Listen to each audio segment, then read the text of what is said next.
Ladies and gentlemen, King Matthieu of Stibadia.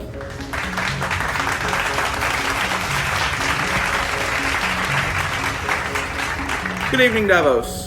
Here I am at the World Economic Forum for the first time in my illustrious reign. Whilst I initially wasn't that interested in attending, I was told there'd be Puy Fuseo 03, caviar tacos, Wagyu beef Wellington, a marble bundt cake, and the opportunity for shameless self-aggrandizement. As such, I loaded up the royal blimp and flew it out here to Switzerland. With everything going to hell this day and age, I will do my part in rocking the boat so much I'll have to start picking Robert Shaw out of my teeth. There's something of an art to the Emperor Nero approach, playing a violin whilst Rome is engulfed in flames, or whatever the modern-day equivalent of that would be. Writing the speech was not easy, and I mean that. I had to rewrite this speech numerous times as a result of recent diplomatic developments, world events, and utter frustration with how blisteringly frigid it is in the Alps, and to think, I have to come back to this region for the Winter Olympics. Anyways, I would like to start with a common talking point of this forum: AI. Earlier this week, I participated in a seminar regarding AI and international trade. We covered algorithms responding to trade conflicts, how dependent is economic growth under AI on debt and federal subsidies, and no, we didn't catch the Masked Singer last night. Are you really going to spoil it? The Kingdom of Stibadia has developed its own form of AI, sort of.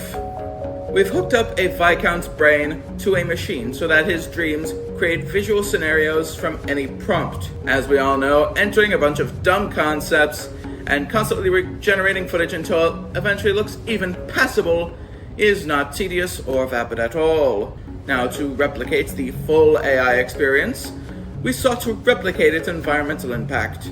We fed him pretzel tacos, beer, and pulled pork through a stomach tube, producing copious amounts of methane. With that, we made the perfect source for plagiarism and regurgitation, emulating AI perfectly. It is an innovation in impeding skilled labor. We even tried a test run, taking requests for prompts from the people of Stibadia, and it went mostly well. Sadly, despite the substantial financial support, we decided to abandon the project completely, mostly due to a crushing drop in active users. I would say, dear God, a massive amount of active users is what a perfectly good excuse to save money by making workers redundant is what we financially suffused in is tentative on, but one of the speakers did that for me. Instead, on behalf of Stibadia, I will take responsibility for the project's failure, and by taking responsibility, I mean that will pin the blame on Holland. Undeterred by our AI initiative going down the tubes, I shall instead focus on making most of my day at Davos, which has been eventful for better or for worse. I went sledding with a few of my courtiers, a photo op with a wolf cub, went to the art museum, bought a Claudio Castagnoli action figure. I met with a litany of world leaders and their associates. Most prominent was the contingent from the United States, notably Name and title redacted, who showed off awards that his friends let him borrow as if he'd actually won them, which is a very normal and not narcissistic thing to do. He had a Kids' Choice Award for the Harry Potter series. He had a Grammy Award for Late Registration, a Golden Globe for Runaway Train, an Oscar for Braveheart, and the 2020 Ig Nobel Prize in Medical Education. Oh, my mistake. He actually won that one.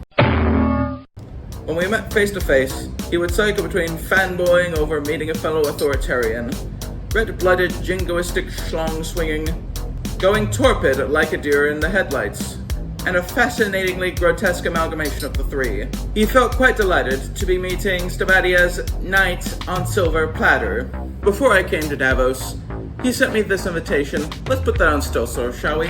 To join something called the Board of Peace. Many of my fellow distinguished despots and aspiring authoritarians have agreed to join. The likes of Argentina, Saudi Arabia, Hungary, Israel, Belarus, Qatar, Indonesia, and Turkey have been confirmed, so it seemed like a no-brainer.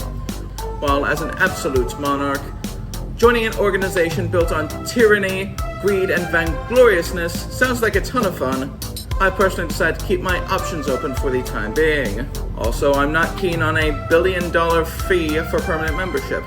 It came with a Lotus Emira, a Rolex watch, and free meals at Carrabba's for life. I don't feel like it'd be worth the investment, though if you'd let me keep the FIFA Peace Prize, then perhaps I'll give it more thought. And finally, I've brought a guest to the forum. Jason Racy, one of my advisors. There he is, wearing his formal tinfoil hat.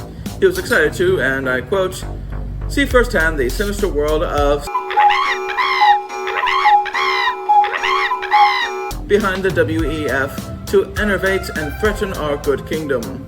Much to his dismay, he found out that the think tank does not in fact assign policy and cannot order governments to implement laws in accordance with what's shared here in Davos.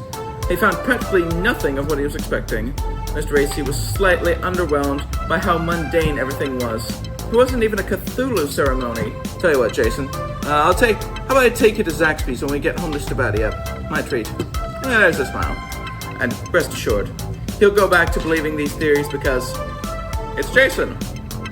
To conclude, Stibadia is economically and diplomatically ready to prepare for what comes next. Be they the totally not about to pop AI bubble, be they fellow strongmen, be they Jason Racy and his trusty can of butane. Thank you all and good night. Hopefully the weather isn't much of a hassle back in Stibadia.